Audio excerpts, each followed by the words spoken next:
पिंपरी चिंचवडमधील हवेची गुणवत्ता दिवसेंदिवस खालावतीये। हवेची गुणवत्ता सुधारण्यासाठी महापालिकेने अनेक उपाययोजना केल्यात। त्यामध्ये कोट्यवधी रुपये खर्चून चौकात एअर प्युरिफायर बीम बसवण्यात आलेले आहेत। मात्र आता हे प्युरिफायर बंद आहेत। असं असताना महापालिका हवेची गुणवत्ता सुधारण्यासाठी एका संस्थेकडून सल्ला घेणार आहे। त्यासाठी महापालिका तब्बल 75 लाख रुपये मोजणार आहे। महापालिका कुठलाही ठोस उपाय न करता पैशांची उधळपट्टी करत असल्याची टीका होताना दिसते। आणि याचा आढावा घेतलेला आहे आमचे प्रतिनिधी कैलास पुरी यांनी। पिंपरी चिंचवड शहरामधील हवेची गुणवत्ता दिवसेंदिवस ढासळत चाललेली आहे।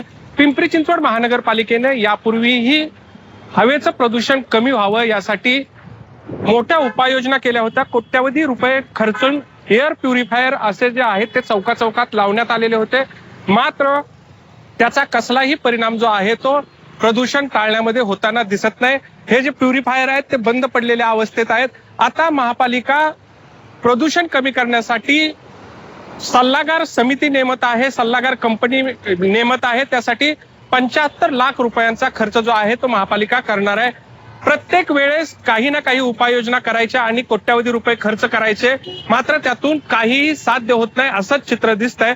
महापालिका करदात्यांच्या पैशाची अशी उधळण का करत आहे असा सवाल या निमित्तानं उपस्थित झालाय।